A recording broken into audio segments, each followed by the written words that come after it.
പ്രിയപ്പെട്ട മുഅ്മിനീങ്ങളെ, ദുസ്വഭാവങ്ങളുടെ കൂട്ടത്തിൽ ഏറ്റവും വൃത്തികെട്ട അപകടകരമായ നാശം വിതക്കുന്ന ദുസ്വഭാവമായ അഹങ്കാരത്തിൽ നിന്ന് മനസ്സിനെ മുക്തമാക്കാനുള്ള, ശുദ്ധീകരിക്കാനുള്ള പ്രതിവിധികളും പരിഹാരങ്ങളുമാണ് നാം ഇപ്പോൾ പറഞ്ഞുകൊണ്ടിരിക്കുന്നത് ഏതാനും ആഴ്ചകളിലൂടെ. ഒരു മനുഷ്യൻ ധിക്കാരിയായി മാറുന്നത്, അഹന്തയുള്ളവനായി മാറുന്നത് 7 കാരണങ്ങളിൽ ഏതെങ്കിലും ചില കാരണങ്ങൾ കൊണ്ടായിരിക്കും. ഓരോ കാരണത്തിനുമുള്ള മരുന്ന്, ആ അസുഖത്തിനുള്ള മരുന്ന് വിശുദ്ധ ദീനുൽ ഇസ്ലാം പഠിപ്പിച്ച ചികിത്സാ രീതികൾ അതാണിവിടെ പറയുന്നത്, കേട്ടുകൊണ്ടിരിക്കുന്നത്. കഴിഞ്ഞയാഴ്ച നാം അതിൻ്റെ ഭാഗമായി വിശദീകരിച്ചത് കുടുംബ മഹിമ കാരണം, തറവാടിത്വം കാരണം മനസ്സിൽ മുളച്ചു പൊങ്ങുന്ന അഹങ്കാരത്തെ നശിപ്പിക്കാൻ വേണ്ട പ്രതിവിധികളെ കുറിച്ചാണ്. എന്തൊക്കെ കാര്യം അറിയണം, എന്തൊക്കെ കാര്യം ചെയ്യണം. തറവാടിത്വത്തിന്റെ പേരിൽ ഗർവ് നടിക്കുന്നുണ്ടെങ്കിൽ അതിൽ നിന്ന് രക്ഷ കിട്ടാൻ എന്തറിഞ്ഞാലാണ് സാധിക്കുക, എന്ത് ചെയ്താലാണ് സാധിക്കുക, അതാണ് ഇവിടെ പറഞ്ഞതും നിങ്ങൾ കേട്ടതും. അള്ളാഹു പഠിച്ചതനുസരിച്ച് അമൽ ചെയ്യാൻ, ജീവിക്കാൻ തൗഫീഖ് നൽകട്ടെ. ഇന്ന് ഇൻഷാ അല്ലാഹ് അഹങ്കാരത്തിന്റെ 2ാമത്തെ കാരണത്തിനുള്ള മരുന്നാണ് പറയാൻ പോകുന്നത്. അത്തകബ്ബുറു ബിൽ ജമാലി വൽ ഹുസ്നി, ഗ്ലാമർ കൊണ്ടുണ്ടാകുന്ന, സൗന്ദര്യം കൊണ്ട്, അഴക് കൊണ്ടുണ്ടാകുന്ന അഹങ്കാരം. പ്രത്യേകിച്ച് സ്ത്രീകൾക്ക്, യുവാക്കൾക്ക് ഉണ്ടാകുന്നൊരു സൂക്കേടാണ് ഇച്ചിരി ഗ്ലാമറൊക്കെ ഉണ്ടാവുമ്പോ വരുന്ന ഈഗോ. നല്ല മുഖം, മുഖശൈപ്പ്, അതുപോലെ നല്ല നിറം, ബോഡിക്ക് നല്ല നിറം, നല്ല ബോഡി ഷേപ്പ്, വടിവൊത്ത ശരീരം, ഇതെല്ലാം ആർക്കെങ്കിലും കിട്ടിയാൽ അവരുടെ ഉള്ളിൽ ഒരു തോന്നൽ കടന്നു വരവ് സ്വാഭാവികമാണ്. ഞാനിപ്പോ തരക്കേടില്ല, ഞാനിപ്പോ സുന്ദരനാണ്, ഞാനിപ്പോ സുന്ദരിയാണ് എന്ന ഒരു ധാരണ സ്വാഭാവികമായും മനസ്സിനകത്തേക്ക് കയറിപ്പറ്റും. ഇതൊരു ധാരണയായി അവിടെ നിൽക്കുമ്പോൾ കുഴപ്പമൊന്നും ഉണ്ടാവില്ല. പക്ഷേ ആ ധാരണ തെറ്റായ ചില പ്രവർത്തനങ്ങളിലേക്ക്, വാക്കുകളിലേക്ക് കൊണ്ടെത്തിക്കും.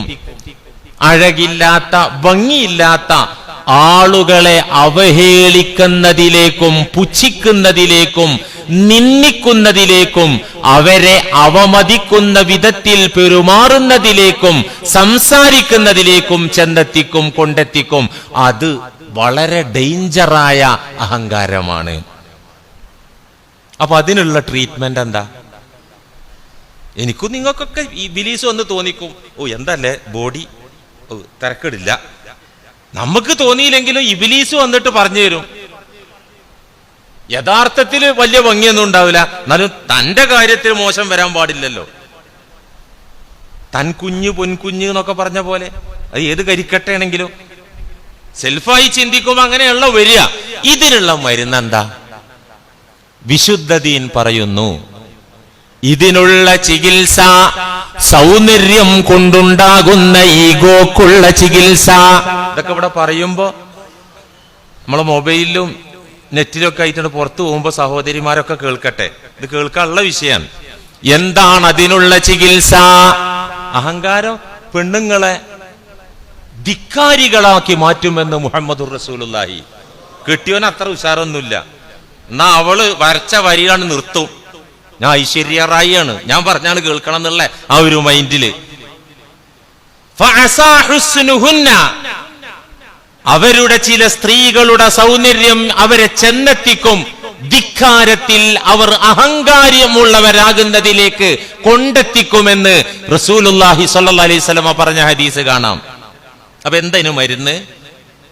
അയ്യൻളുറ ഇലാ ബാത്തിനിഹി നളറൽ ഖലാ വലാ യൻളുറ ഇലാ ളാഹിരിഹി നളറൽ ബഹായിം. ഇതന്നെ ഞാനും നിങ്ങളും നമ്മുടെ ഉള്ളിലേക്ക്, ശരീരത്തിന്റെ അകത്തേക്ക് നോക്കുക. ഏത് നോട്ടം? നളറൽ ഉഖലാഇ, ബുദ്ധിമാന്മാരുടെ നോട്ടം. ബുദ്ധിമാന്മാര് നോക്കുമ്പോ അതിന്റെ നാനാവശവും അവർ കണ്ടുപിടിക്കും, അതിന്റെ ഉള്ളുകള്ളി അവർ കണ്ടുപിടിക്കും. അതാ ബുദ്ധിമാന്മാരെ നോട്ടം. നിരീക്ഷണത്തിന്റെ നോട്ടം, പരീക്ഷണത്തിന്റെ നോട്ടം. ഓരോരുത്തരും, ഞാനും നിങ്ങളും നമ്മുടെ ഉള്ളകങ്ങളിലേക്ക് നോക്കണം. നളറൽ ഉഖലാ, ബുദ്ധിമാന്മാരുടെ നോട്ടം നോക്കണം. വലാ യൻളുറ ഇലാ ളാഹിരിഹി നളറൽ ബഹായിം. വെറും ഈ തൊലി നിറവും ഈ ഉട്ട വസ്ത്രവും നോക്കലല്ല, അത് കന്നാലിയാളെ നോട്ട. അതിപ്പോ പോത്തുകിട്ട് തല പൊക്കിയാലും ഇത് കാണും. ഈ കാക്ക ഇവിടെ വന്ന് നിൽപ്പുണ്ട് എന്നും അയാളെ ഒരു വെള്ള നിറത്തിലുള്ള അല്ലെങ്കിൽ ഒരു വസ്ത്രം ഇട്ടിട്ടുണ്ടെന്നും പോത്തും കാണും. പ്രത്യക്ഷത്തിലുള്ള കാഴ്ച പോത്തിന്, ബഹായിമിന് കാണാൻ പറ്റും. ആ നോട്ടല്ല. സാധാരണ ജനങ്ങൾ പോത്ത് നോക്കുന്ന ആ പ്രത്യക്ഷമായിട്ട് മാത്രമേ നോക്കൂ. അത് പോരാ. അയ്യല്ലുറ ഇലാ ബാത്തിനിഹി, ഈ ശരീരമാകുന്ന കൂട്, അതിന്റെ അന്തരംഗങ്ങൾ, അതിന്റെ ഉള്ളറകൾ, അതിന്റെ ഉൾഭാഗങ്ങൾ, അതിലേക്ക് ബുദ്ധിമാന്മാരുടെ നോട്ടം നോക്കുക. ഇതന്നെ ചികിത്സ. ആ നോട്ടം കൃത്യമായിട്ട് നോക്കിയാൽ പിന്നെ സൗന്ദര്യം കൊണ്ട് കേട്ട അഹങ്കാരം വരൂല. എന്താ കാരണം? ഈ പരുവത്തിൽ ഞാനും നിങ്ങളും എന്റെയും നിങ്ങളുടെയും ഉള്ളിലേക്കൊരു നിരീക്ഷണം നടത്തിയ മിനൽ ഖബാഇഹി, ധാരാളം മ്ലേച്ഛ വസ്തുക്കളെ കണ്ടാൽ തന്നെ അറപ്പും വെറുപ്പും ഉളവാക്കുന്ന ധാരാളം അശണ്ടകളെ, മാലിന്യങ്ങളെ നമ്മുടെയൊക്കെ ശരീരമാകുന്ന കൂടിനകത്ത് ഉള്ളതായി നമുക്ക് ബോധ്യമാകും, മനസ്സിലാകും. ഇമാം ഗസാലി റഹിമഹുല്ല പറയുന്നു, അതിങ്ങനെ വിവരിക്കുന്നുണ്ട്. الغائط في أمعائه والبول في مثانته والمخاط في أنفه والبزاق في فمه والوسخ في أذنيه والدم في عروقه.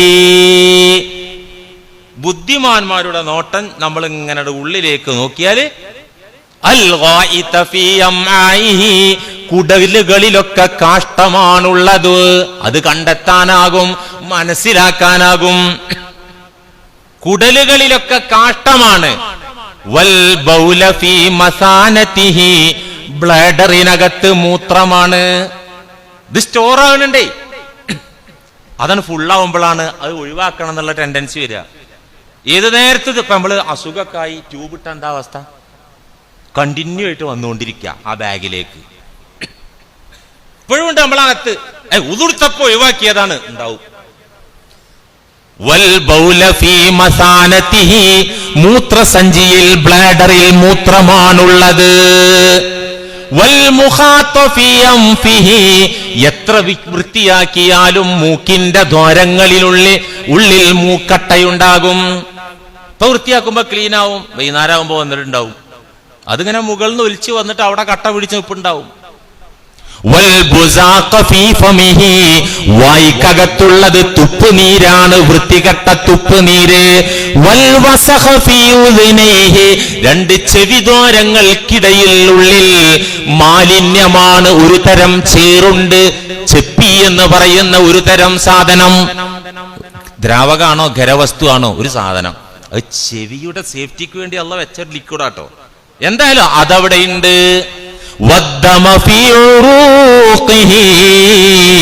ശരീരത്തിന്റെ സർവഭാഗങ്ങളിലുമുള്ള സിരകളിൽ രക്തമാണുള്ളത് എന്ന് നോക്കേണ്ട വിധം നോക്കിയാൽ, ചിന്തിക്കേണ്ട വിധത്തിൽ ചിന്തിച്ചാൽ മനസ്സിലാക്കാനാകുന്ന കാര്യമാണ്. മാത്രമല്ല, ഈ ബോഡിയിലെ പ്രൈവറ്റ് പാർട്സുകൾ, സ്വകാര്യ ഭാഗങ്ങൾ എത്ര ക്ലിയർ ആക്കിയാലും അവിടെ പെട്ടെന്ന് വൃത്തികേടാവും. ഒരു 5 മിനിറ്റ് 10 മിനിറ്റ് ആയുസ് ഉണ്ടാവുള്ളൂ. ഞാൻ വിശദീകരിക്കുന്നില്ല, ഇതൊക്കെ നമ്മളെ ബോഡിയിലുള്ളതാണല്ലോ അല്ലെ. ഇടുങ്ങിയ സ്ഥലങ്ങൾ, വായുവും വെളിച്ചവും കിട്ടാത്ത ഇടുങ്ങിയ ഭാഗങ്ങൾ, അവിടെ നിന്ന് വരുന്ന വിയർപ്പിന്റെ ഗന്ധം. അതുപോലെ തന്നെ ഓരോ ദിവസവും 1 2 അതിലധികമോ തവണ മലവിസർജനം നടത്തുന്നു. എന്നിട്ടോ തന്റെ പൊന്നാര കൈകൊണ്ട് അത് കഴുകി വൃത്തിയാക്കുന്നു. ഈ വിസർജ്യമുണ്ടല്ലോ, കാഷ്ടമുണ്ടല്ലോ, കാണുന്നത് തന്നെ അറപ്പാണ്, നമുക്ക് വെറുപ്പാണ്. എന്നിട്ടല്ലേ അതിന്റെ അടുത്ത് പോകുന്നതും അതിൽ തൊടുന്നതും. ആ സാധനം കൈകൊണ്ട് 1 തവണ ടച്ച് ചെയ്ത് വൃത്തിയാക്കുന്ന മനുഷ്യ, നിനക്കെന്തിന്റെ പേരിലാണ് അഹങ്കരിക്കാൻ വകയുള്ളത്? ചിന്തിക്കേണ്ട കാര്യമാണ്. മഹാനരായ സിദ്ദീഖുൽ അക്ബർ റളിയല്ലാഹു അൻ, അബൂബക്കർ റളിയല്ലാഹു അൻ, അവിടുത്തെ ഖുതുബയുടെ വിഷയം, ഒരു വെള്ളിയാഴ്ച ഖുതുബയിലെ വിഷയം ഇതാണ്. എന്ത്? മനുഷ്യ, നീ നിന്റെ നിലവാരം ചിന്തിച്ചാ മതി. നിനക്ക് ഗർവുണ്ടാവൂല, ധിക്കരിക്കാനാവില്ല, അഹങ്കരിക്കാനാകില്ല. മനുഷ്യ, നീ നിന്റെ ജന്മത്തെ കുറിച്ച് ഒന്നാലോചിച്ച് നോക്ക്. നീ ഭൂമിയിലേക്ക് കൊണ്ട് വന്നപ്പോ ഫ്രഷ് ആയിട്ടാ വന്നത്. അയ്യയ്യേ, ഇത് പറയാൻ തന്നെ പറ്റൂല. സിദ്ദീഖ് റളിയല്ലാഹു അൻഹു ചോദിക്കുകയാണ്, മനുഷ്യ, നിനക്കെങ്ങനെ അഹങ്കരിക്കാൻ വകയുണ്ട്? നിനക്ക് ധിക്കരിക്കാൻ എന്ത് വകുപ്പാണുള്ളത്? മാത്രല്ല, ഞാനും നിങ്ങളും ഓരോ ദിവസവും കുളിക്കുന്നവരാണ് അല്ലെ? ഇന്നും കുളിച്ചു, സുന്നത്തായ കുളി. ശരീരത്തിലെ അഷണ്ടകൾ, മാലിന്യങ്ങൾ, അഴുക്കുകൾ, വിയർപ്പുകൾ ആ കുളിയിലൂടെ നാം വൃത്തിയാക്കാറുണ്ട്. ഈ കുളി ഏതാനും ദിവസം നമ്മൾ ഉപേക്ഷിച്ചാൽ, ഒരാഴ്ച അല്ലെങ്കിൽ 2 ആഴ്ച കുളിക്കാതിരുന്നാൽ, ഒന്ന് സങ്കല്പിച്ചു നോക്കൂ, എന്തായിരിക്കും അവസ്ഥ? ലസാറത്ത് മിൻഹുൽ അന്താനു വൽ അഖ്ദാർ, ശരീരത്തിൽ നിന്ന് ദുർഗന്ധം വമിക്കാൻ തുടങ്ങും, മാലിന്യങ്ങൾ ഉതിർന്നു വീഴാൻ തുടങ്ങും. കുറച്ച് ദിവസമാണ് കുളിച്ചില്ലെങ്കിൽ. വസാറ അന്തന മിനദ്ദവാബിൽ മുഹ്മല, പരിചരിക്കപ്പെടാത്ത തെരുവിലൂടെയും കാട്ടിലൂടെയും അലഞ്ഞു തിരിഞ്ഞ് നടക്കുന്ന മൃഗങ്ങളെക്കാൾ ദുർഗന്ധമായിരിക്കും. നമ്മുടെ നാട്ടിൽ തെരുവിലൂടെ നടക്കുന്ന നായകള് കുളിക്കാറുണ്ടോ? ഇല്ല. നമ്മുടെ വീടിന്റെ പരിസരത്ത് തവാഫ് ചെയ്യുന്ന പൂച്ചകൾ കുളിക്കാറുണ്ടോ? പേർഷ്യൻ കാറ്റിനൊക്കെ കുളിപ്പിക്കുന്നുണ്ടാവും, പൈസ കൊടുത്ത് മേടിച്ചേ അല്ലേ? നാടൻ പൂച്ചകൾ കുളിക്കാറുണ്ടോ? കാട്ടിലുള്ള സിംഹവും പുലിയും ആനയും കുളിക്കാറുണ്ടോ? ഈ തെരുവ് നായ നമ്മുടെ മുന്നിലൂടെ വന്ന വല്ല കുഴപ്പമുണ്ടോ? മൂക്ക് ഒത്തൊന്നും വേണ്ടല്ലോ. അതെന്നാ കുളിച്ചത്? മഴ പെയ്ത് കിട്ട് ചിലപ്പോ തട്ടുമ്പോ ആയി നല്ലാതെ അത് കുളിക്കലില്ലല്ലോ. എന്നാൽ മനുഷ്യ, 2 കാലിൽ നടക്കുന്ന മൃഗം ആയ മനുഷ്യ, നീ ഒരാഴ്ച കുളിക്കാതിരുന്നാൽ നിന്റെ 4 അയലത്തേക്ക് ഒരാൾക്ക് വരാൻ പറ്റുമോ? ദുർഗന്ധം അടിച്ചു വീശൂലേ? ഇതൊക്കെ പെണ്ണ സുന്ദരന്മാരെയും സുന്ദരിമാരെയും അവസ്ഥ. ഏതിപ്പീ പറഞ്ഞതൊക്കെ പറഞ്ഞ മൊയ്ലിയരും ഒഴിവല്ല, കേട്ടിരിക്കുന്ന നിങ്ങളും ഒഴിവല്ല, ലോക സുന്ദരി ഒഴിവല്ല, ലോക സുന്ദരനും ഒഴിവല്ല. എല്ലാവർക്കും ഇപ്പൊ ഈ പറഞ്ഞ പ്രശ്നമൊക്കെ ഉണ്ട്. വൈക്കം മുഹമ്മദ് ബഷീറിന്റെ ഒരു ചെറുകഥയുണ്ട്, ഞാൻ വായിച്ചിട്ടുണ്ട്. നിങ്ങൾ വായിച്ചോന്ന് എനിക്കറിയില്ല. ആ ചെറുകഥ നന്നായി ചിന്തിക്കാനും ചിരിക്കാനും ഉണ്ട്. ചിന്തിക്കാണ്ട് അതിനകത്ത്. ആ ചെറുകഥയുടെ പേര് ഭർ എന്നാണ്. സ്വന്തം അനുഭവമായിട്ടാണ് ബഷീർ അത് എഴുതിയിരിക്കുന്നത്, രചിച്ചിട്ടുള്ളത്. പാത്തുമ്മയുടെ ആട് പോലെ സ്വന്തം കഥയായിട്ടാണ് രചിച്ചിട്ടുള്ളത്. എന്താ സംഭവം? തന്റെ വാപ്പ ഒരു കച്ചവടക്കാരനായിരുന്നു. വാപ്പാക്ക് ഒരു പങ്കുകാരൻ ഉണ്ടായിരുന്നു ബിസിനസ്സിൽ. വീടിൽ നിന്ന് ഏതാണ്ട് ഒരു ഫർലോങ് അകലെ ആയിരുന്നു പങ്കുകാരനായ ഉപ്പാന്റെ കൂട്ടുകാരന്റെ വീട്. ഞാൻ നിക്കറിട്ട് പയ്യനായിരുന്ന കാലത്ത് ഉപ്പാന്റെ കയ്യും പിടിച്ചിട്ട് ഉപ്പാന്റെ പങ്കാളിയുടെ വീട്ടിലേക്ക് പോകാറുണ്ടായിരുന്നു. അങ്ങനെ ഒരു ദിവസം പോയപ്പോഴാണ് ഞാൻ ആ മനോഹരമായ കാഴ്ച കണ്ടത്. ഉപ്പാന്റെ പങ്കാളിക്കൊരു മോളുണ്ട്, സുന്ദരിയായ മോള്. ബഷീറിനത് നന്നായിട്ടാണ് പിടിച്ചു. എന്നിട്ട് മനോഹരമായി ബഷീറിയൻ സ്റ്റൈലില് അവളെ ആകാര ഭംഗിയൊക്കെ വർണ്ണിക്കുന്നുണ്ട്. എനിക്ക് വല്ലാതെ പിടിച്ചിട്ടോ പിന്നെ ഉപ്പല്ലാത്ത നേരം നോക്കി ഞാൻ ആ വീടിന്റെ പരിസരത്ത് കറങ്ങാൻ തുടങ്ങി ഇതിന് അവളെ കാണാനേ. ഇതൊക്കെ ഇസ്ലാമികമായിട്ട് തെറ്റൊക്കെ കേട്ടോ. നമ്മളെ ഈ നോവലിന്റെ ഈ കഥയുടെ പോയിന്റിലേക്ക് വരാൻ പോകുന്നുള്ളൂ. അങ്ങനെ അവിടെ അങ്ങനെ കറങ്ങി നടക്കുമ്പോ ഇവള് ഈ നിക്കറിട്ട പീറച്ചക്കനെ കാണുമ്പോ അങ്ങനെ പുച്ഛിച്ച് നോക്കും. ഏതാ ഈ പയ്യൻ എന്നെ നോക്കാൻ മാത്രം, ഞാൻ സൗന്ദര്യത്തിലെ രാജകുമാരിയല്ലേ എന്ന ഭാവത്താലുള്ള നോട്ടം, അങ്ങനെ ഏത് വെറുപ്പിന്റെ നോട്ടം എന്നെ അങ്ങനെ നോക്കും. പക്ഷെ ഞാൻ വിടൂല. ഞാൻ റൊമാൻറ്റിക് മൂഡിൽ അവിടെ പോയിട്ട് ഇങ്ങനെ അകലെ നിന്ന് അവളെ സൗന്ദര്യം ആസ്വദിച്ച് നിൽക്കും. ഇങ്ങനെ കുറെ നാൾ തുടർന്ന് ഒരു ദിവസം അവൾ ഒരു രാജകുമാരി എഴുന്നള്ളും പോലെ അവളുടെ വീടിന്റെ പൂമുഖത്തേക്ക് അണിഞ്ഞൊരുങ്ങി വന്ന് ചാരുക്കസേരയിൽ ഇരുന്നു. ഞാന് വീടിന്റെ മുറ്റത്തൊരു മൂലയിൽ നിന്ന് അവളുടെ സൗന്ദര്യം നോക്കി നിൽക്കുക. അവൾ എന്നെ പുച്ഛത്തോടെ, ഒരു പരിഗണന, ഒരു മനുഷ്യ കുഞ്ഞെന്നുള്ള പരിഗണനയോടും തരാതെ പുച്ഛിച്ചിങ്ങനെ നോക്കുക. അങ്ങനെ അവൾ ആ ഗർവിൽ ചാരുക്കസേലയിൽ കാലിൽ കാല് കയറ്റിങ്ങനെ ഇരുന്ന് ആ സൗന്ദര്യത്തിൽ അഭിരമിച്ച് ധിക്കരിച്ചിങ്ങനെ ഇരിക്കുന്നതിനിടയിലാണ് ഭർ എന്ന ശബ്ദം പുറപ്പെട്ടത്. ബഷീർ പറയുന്നൊരു വെള്ളിയുടെ ശബ്ദം, ഒരു കോട്ടൺ തുണി വലിച്ചു കീറുന്ന ശബ്ദത്തിൽ ഭർ എന്ന ശബ്ദം പുറപ്പെട്ടു. സംഭവം എന്താ? സുന്ദരിക്ക് പിടിച്ചിട്ട് കിട്ടാതെ കീഴ്വായു പുറത്തു പോയ സൗണ്ടാണത്. എന്നിട്ട് ബഷീർ മനോഹരായിട്ട് പറയുന്നുണ്ട്, എന്ത്? അവൾ അതുവരെ അവളുടെ ഭംഗിയിൽ സൗന്ദര്യത്തിൽ അവൾ ഊതി വീർപ്പിച്ചിരുന്ന ബലൂണിന്റെ കാറ്റും ആ കീഴ്വായുടെ കാറ്റിന്റെ കൂടെ പോയി. എന്റെ റൊമാൻറ്റിക് മൂഡിന്റെ കാറ്റും പോയി. അവൾ ആ സൗന്ദര്യത്തിൽ അഹങ്കരിച്ച് നിർമ്മിച്ച പളുങ്ക് കൊട്ടാരം ചിന്നിച്ചിതറി തരിപ്പണായി. ബഷീർ ഈ കഥ എഴുതുന്ന വരികൾക്കിടയിൽ സമർത്ഥിക്കുന്ന എന്താ അറിയോ? ഏതു സുന്ദരനും ഏതു സുന്ദരിക്കും ഈ വക കുഴപ്പമൊക്കെ ഉണ്ട്. അത് സ്വയം മനസ്സിലാക്കിയാൽ ഈഗോ ഉണ്ടാവൂല. അതെന്നെ കൃത്യമായിട്ട് മനോഹരമായിട്ട് വൈക്കം മുഹമ്മദ് ബഷീറിന്റെ സാഹിത്യം എന്ന് പറഞ്ഞാൽ ഒരു നേച്ചുറൽ സാഹിത്യം. ഗ്രാമർ, വ്യാകരണത്തിന് കുഴപ്പമൊക്കെ ഉണ്ടാവും. മൂപ്പരനൊരുക്കെ പറഞ്ഞു, ആരോ വ്യാകരണമുള്ള ഇല്ല തൂലികയിൽ കാർക്കിച്ച് തുപ്പിയിട്ട് അതാ കിടക്കണോ നിന്റെ വ്യാകരണം എന്ന് പറഞ്ഞു അത്രേ. അപ്പൊ ഇത്തരം നല്ല സമൂഹത്തെ സ്പർശിക്കുന്ന, അവരുടെ ചിന്തകളിൽ സ്വാധീനം ചെലുത്തുന്ന സാഹിത്യമായിരുന്നു ബഷീറിൻ്റെത്. ഏത് സുന്ദരിക്കും ഇത്തരം വൈകല്യങ്ങളുണ്ട്. അത് സ്വയം മനസ്സിലാക്കിയാൽ അഹങ്കാരം ഉണ്ടാവില്ല. മാത്രല്ല മുഅ്മിനീങ്ങളെ, ഈ സൗന്ദര്യം എന്നത്, ആകാര ഭംഗി എന്നത്, ഗ്ലാമർ എന്നത് അല്ലാഹുവിൽ നിന്നുള്ള വരദാനമാണ്. ഒരു സുന്ദരിയും സുന്ദരിയായത് അവളുടെ പരിശ്രമം കൊണ്ടല്ല. ഒരു സുന്ദരനും സുന്ദരനായത് അയാളുടെ അധ്വാനം കൊണ്ടല്ല. പുട്ടിയൊക്കെടാ, പുട്ടിട്ടാൽ എത്ര അതിന്റെ ആയുസ്? ഒരു വണ്ടി പുട്ടിട്ടാല് കൊല്ലങ്ങൾ അല്ലെ അതിന്റെ ആ ഭംഗി നിൽക്കും. ബോഡി ഷേപ്പും പെയിന്റൊക്കെ നിൽക്കൂല്ലേ? ഒരു മനുഷ്യന് മണവാട്ടിക്ക് പുട്ടിടലില്ലേ? എത്ര അതിന്റെ ആയുസ്? വിയർത്താ തീർന്നു. മണവാട്ടിന്റെ കൂടെ ഈ ബ്യൂട്ടി പാർലറിൽ നിന്നൊരു സ്റ്റാഫ് വരവാണ്. എന്തിന്? ടച്ച് ആൻഡ് പോളിഷ് ഇങ്ങനെ വിയർക്കുന്നതിനനുസരിച്ച് ചെയ്തു കൊടുക്കാൻ വേണ്ടി. ഇപ്പൊക്കെ കല്യാണത്തിന് അങ്ങനെയേ. മൊയ്ലിയേരെങ്ങനെ ഇതൊക്കെ കണ്ടത്? എന്റെ കുടുംബത്തിലുണ്ട് ഈ വക സംഭവമൊക്കെ. ഇവിടുന്ന് കണ്ടതൊന്നുമല്ല. ബ്യൂട്ടി പാർലറിൽ നിന്ന് ആള് വന്നിട്ട് ഇത് ചെയ്ത ആള് വന്ന് പിന്നാലെ നടക്കുക, വിയർക്കുന്നതിനനുസരിച്ച് ഇങ്ങനെ ടച്ച് ആൻഡ് പോളിഷ് ചെയ്യാൻ.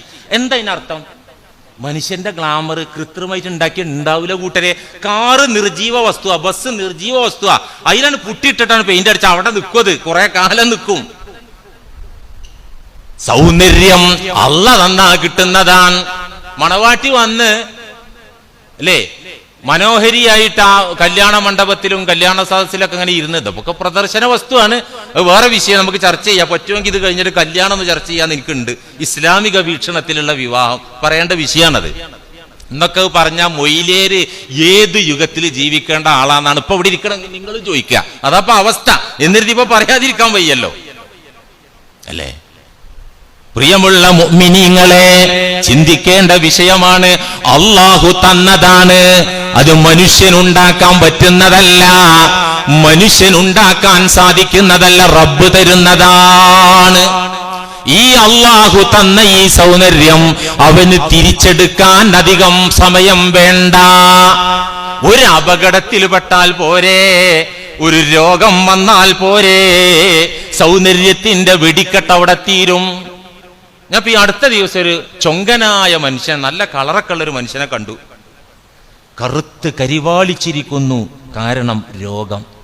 അള്ളാഹു അദ്ദേഹത്തിന്റെ രോഗം ശിഫയാക്കി കൊടുക്കട്ടെ, നമ്മളെ അള്ളാഹു കാത്തു രക്ഷിക്കട്ടെ. നല്ല വെള്ള കളറുള്ളൊരു മൊഞ്ചനായ ആള്, കറുകറുത്ത് കരിക്കട്ട പോലെ ഒരു സൂക്കേട് വന്നിട്ട് മെഡിസിൻ അങ്ങോട്ട് കയറിയപ്പോ സ്കിൻ അങ്ങോട്ട് കറുത്തിരുണ്ടുപോയി. ഇതാണ് ഇപ്പൊ സൗന്ദര്യത്തിന്റെ അവസ്ഥ. സൗന്ദര്യം അല്ലാഹു തന്നതാണ്, അവൻ ഏത് സമയത്തും അത് തിരിച്ചെടുക്കുമെന്ന തിരിച്ചറിവുള്ള ഒരു ആണിനും ഒരു പെണ്ണിനും അതിന്റെ പേരിൽ അഹങ്കരിക്കാനാവില്ല. ആവോ ആവില്ല. ഇത് റബ്ബ് എന്നെ പ്ലാൻ ചെയ്ത് എന്നെ ഈ പരുവത്തിൽ പടച്ചു. ആ പടച്ചവനെ എളുപ്പം അതങ്ങോട്ട് ഡിലീറ്റ് ചെയ്യാൻ പറ്റും. ഈ ബോധം ഉണ്ടെങ്കിൽ എങ്ങനെ അതിന്റെ പേരിൽ അഹങ്കരിക്കാൻ പറ്റുക? ലോകം കണ്ട ഏറ്റവും വലിയ സുന്ദരനാരാ? ഓരോ യുഗത്തിലും ഉണ്ടാവും മിസ് വേൾഡ്, മിസ്റ്റർ വേൾഡ്, അല്ലെ? അത് ഓരോ കാലത്തിനാണ്. നിശ്ചിത സമയം കഴിഞ്ഞാൽ അടുത്ത ആളെ തെരഞ്ഞെടുക്കും. മൊത്തം ലോകത്ത് സുന്ദരനാരാ?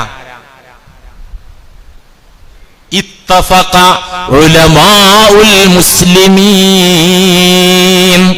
മുസ്ലിം ഉമ്മത്തിലെ പണ്ഡിതന്മാരൊക്കെ ഒറ്റ അഭിപ്രായക്കാരാണ്, ഏകാഭിപ്രായക്കാരാണ്. ഏത് വിഷയത്തിൽ?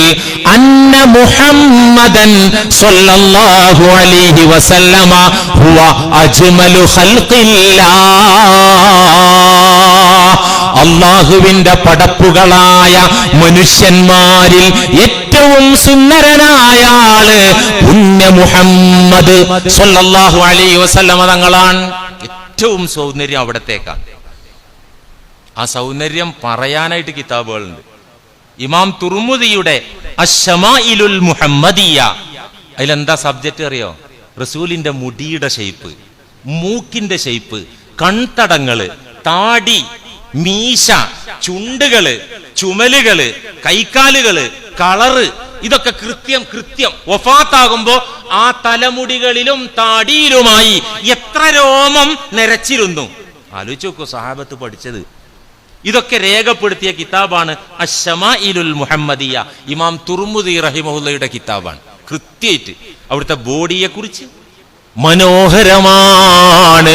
ഒരു കവിക്കും പറഞ്ഞു തീർക്കാൻ പറ്റൂല. പുണ്യ മുസ്തഫായുടെ സൗന്ദര്യം. സ്വഹാബാക്കളുടെ കൂട്ടത്തിലെ മഹാകവിയായിരുന്ന ഹസ്സാൻ ഇബ്നു സാബിത്ത് റളിയല്ലാഹു അൻഹു മുത്തുനബിയുടെ സൗന്ദര്യത്തെ കുറിച്ച് പറഞ്ഞ രണ്ട് വരിയുണ്ട്. وأحسن منك لم تر قط عيني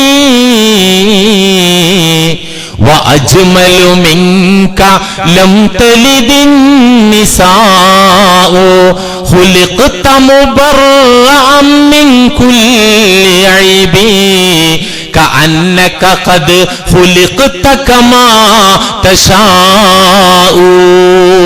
ഹദീസിൽ കാണാം ഹസ്സാൻ റളിയല്ലാഹു അൻഹു നബിയുടെ ആകാര ഭംഗി വർണ്ണിച്ചു പാടിയ കവിത. വഅഹ്സനു മിൻക ലം തറ ഖത്തു ഐനി, അങ്ങയുടെ സൗന്ദര്യം പോലത്തെ സൗന്ദര്യം ഒരു കണ്ണും കണ്ടിട്ടില്ല നബിയേ.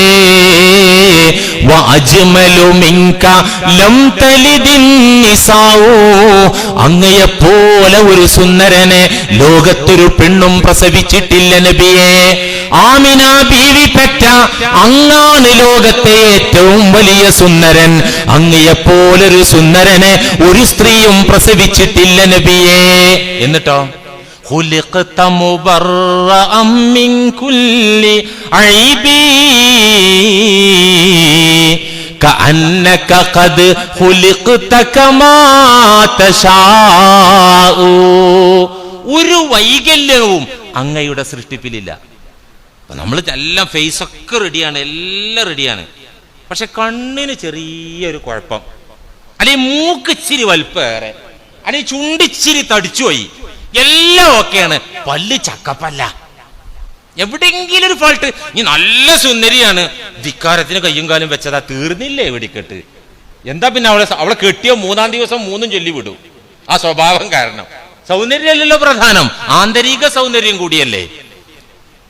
خلقت مبرأ من كل عيب, ഒരു കുറവും ഒരു ന്യൂനതയും അങ്ങയുടെ ഫിഗറിലില്ല നബിയേ. അങ്ങയുടെ ശരീരത്തിലില്ല നബിയേ. കഅന്നക ഖദ് ഖുലിഖത കമാ തശാഉ. അങ്ങയുടെ സൗന്ദര്യത്തിന്റെ ഓളിയം അങ്ങേക്കെന്റെ കൂട്ടാണ്. അങ്ങേ അള്ളാഹു പടച്ചത് അങ്ങെങ്ങാണോ എന്താണോ ആഗ്രഹിച്ചത് അതുപോലെയാണ്.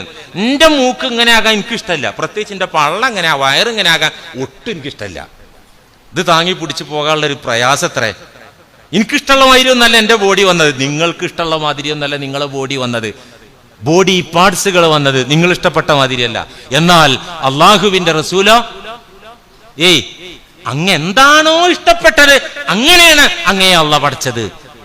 സൗന്ദര്യം ഇങ്ങനെ കൂടുമ്പോ ഓളിയം കുറച്ച് കുറയ്ക്കും, ഇത്ര വേണ്ട അല്ലാ, അപ്പൊ കുറയും. കഅന്നക ഖദ് ഖുലിഖത കമാ തശാഉ. അങ്ങെന്താണോ ഉദ്ദേശിച്ചത് അതുപോലെയാണ് അങ്ങ് പടക്കപ്പെട്ടത് നബിയേ.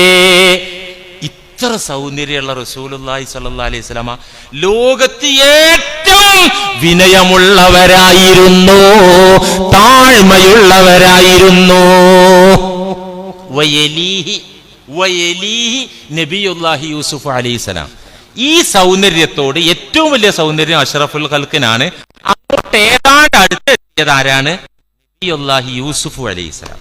യൂസുഫ് നബിയുടെ സൗന്ദര്യം എത്രയാണ്? അതിനൊക്കെ കണക്ക് പറഞ്ഞിട്ടുണ്ട് റസൂല്. ആ സൗന്ദര്യത്തിന്റെ അളവ് ഷത്റുൽ ഹുസ്നി ഐ നിസ്ഫുൽ ജമാലി, സ്വഹീഹ് മുസ്ലിമിന്റെ ഹദീസാണ്. മിഅ്റാജ് യാത്രയിൽ ഓരോ ആകാശങ്ങളിൽ വെച്ചും ഓരോ നബിമാരുമായി സന്ധിച്ചു.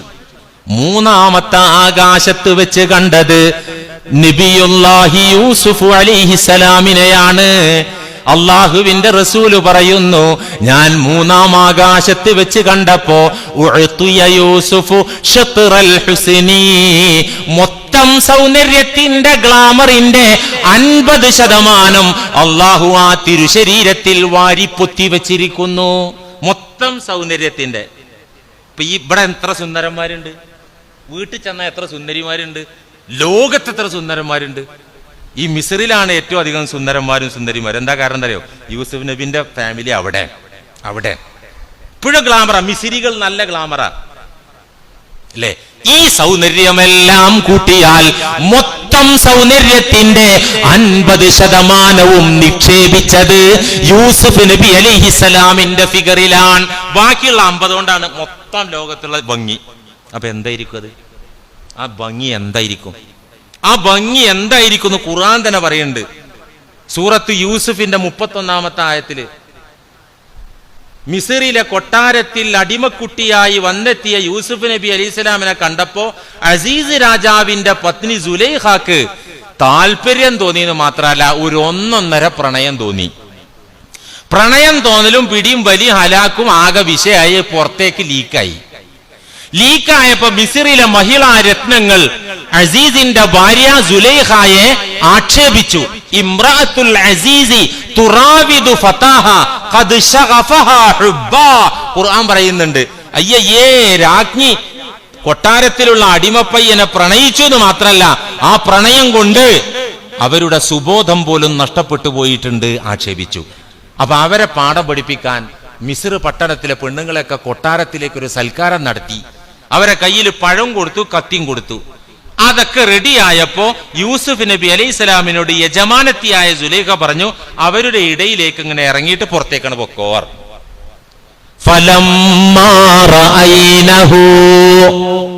കയ്യിൽ പഴമുണ്ടൊരു കയ്യിൽ, മറുകയ്യിൽ കത്തിയുണ്ട്, ചെത്തി തിന്നാനുള്ള സൽക്കാരമാണ്. സൽക്കാരം അത് മാത്രമല്ല, സ്റ്റാർട്ടർ ആയിരിക്കും. അങ്ങനെയല്ലേ?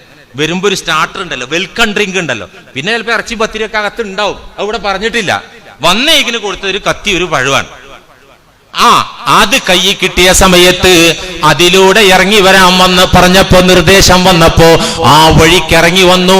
അവരെല്ലാം യൂസുഫ് അലൈഹിസ്സലാമിനെ കണ്ടപ്പോൾ ഫലമ്മാ റഅയ്നഹു, ആ കൊട്ടാരത്തിൽ സംഗമിച്ച മഹിളാരത്നങ്ങൾ യൂസുഫ് നബിയെ കണ്ടപ്പോൾ അഖ്ബർനഹു, ആ സൗന്ദര്യത്തിൽ അവർ അന്താളിച്ച് പരിസരബോധം നഷ്ടപ്പെട്ടു പോയി.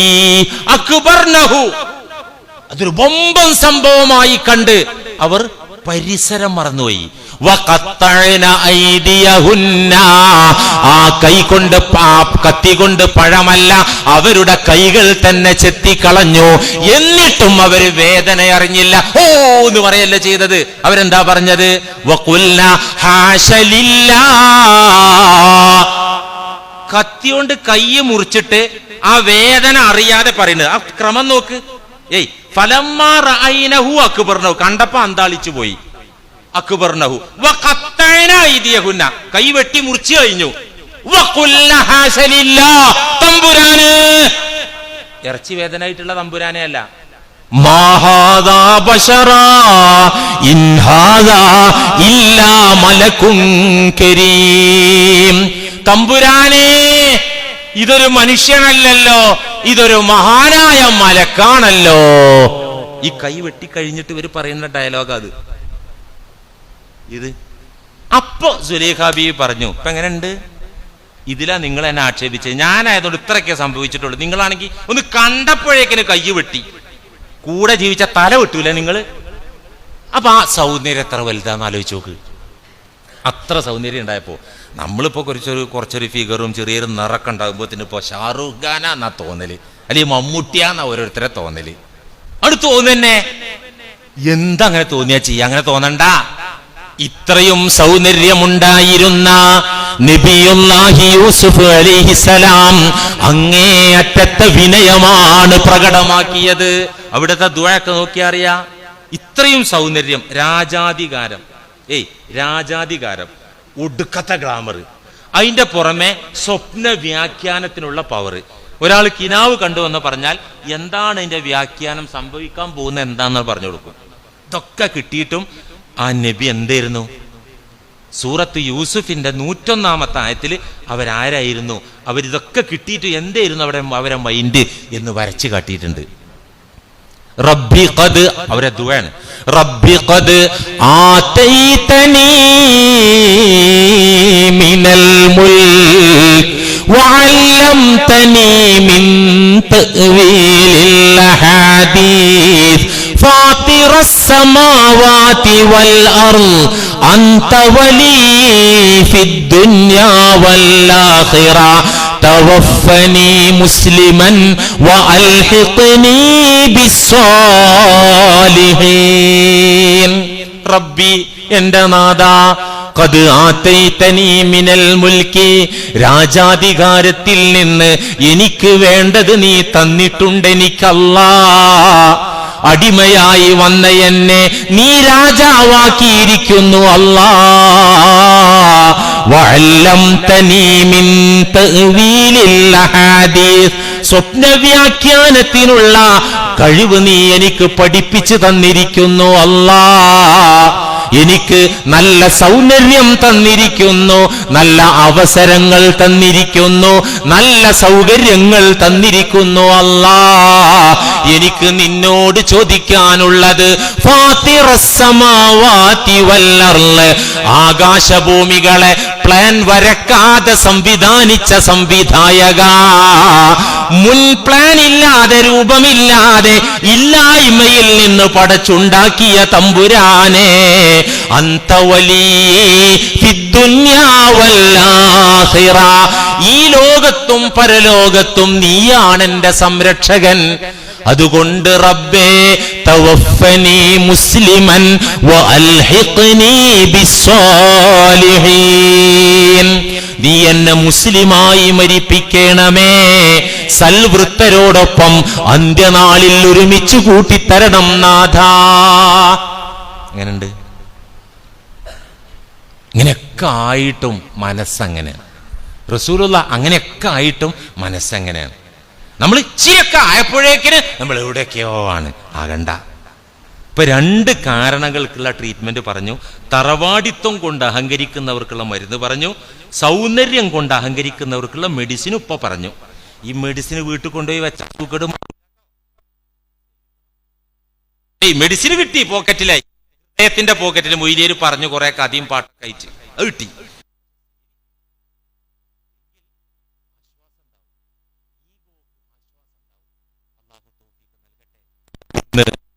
വർഷത്തിലെ മഹത്വമേറിയ സുദിനങ്ങൾ ദിനങ്ങളിൽ ഒരു സുദിനമാണ്. മുഹറം 10 നോമ്പുണ്ട് പലർക്കും. അല്ലാഹുവേ, നോമ്പും നന്മകളൊക്കെയും നീ സ്വീകരിക്കണമേ റഹ്മാനെ. ഈ ദിവസം നന്മകൾ വർദ്ധിപ്പിക്കണം, പരമാവധി നന്മകൾ. പ്രത്യേകിച്ച് ഇബാദത്തുകളൊന്നും സ്വഹീഹായ ഹദീസിൽ പറഞ്ഞിട്ടൊന്നുമില്ല, ശരിയാണ്. നോമ്പ് പറഞ്ഞിട്ടുണ്ട്. അതുപോലെ അത്തൗസിഅത്തു അലൽ ഇയാൽ, കുടുംബത്തിന് ഭക്ഷണത്തിനും വസ്ത്രത്തിലൊക്കെ സൗകര്യം ചെയ്യാം. ഇന്നിപ്പോ ഫുഡ് എന്നുമില്ലേ പത്തിരി ഇറച്ചി, ഇന്ന് എന്തിനാ അത് പറയണ്ട, ഇന്നുണ്ടാക്കണം. ഇന്നുണ്ടാക്കിയാൽ അതിനൊരു ബറക്കത്തുണ്ട് എന്നാണ് ഹദീസിൽ വന്നിട്ടുണ്ട്. അപ്പൊ ഒരു പ്രത്യേകമായ ഫുഡ് സൗകര്യങ്ങളൊക്കെ ഒരുക്കുക, നോമ്പ് പിടിക്കുക. പിന്നെ ചില മഹാന്മാർ പ്രത്യേകം ചില ദുആയൊക്കെ പറഞ്ഞിട്ടുണ്ട്.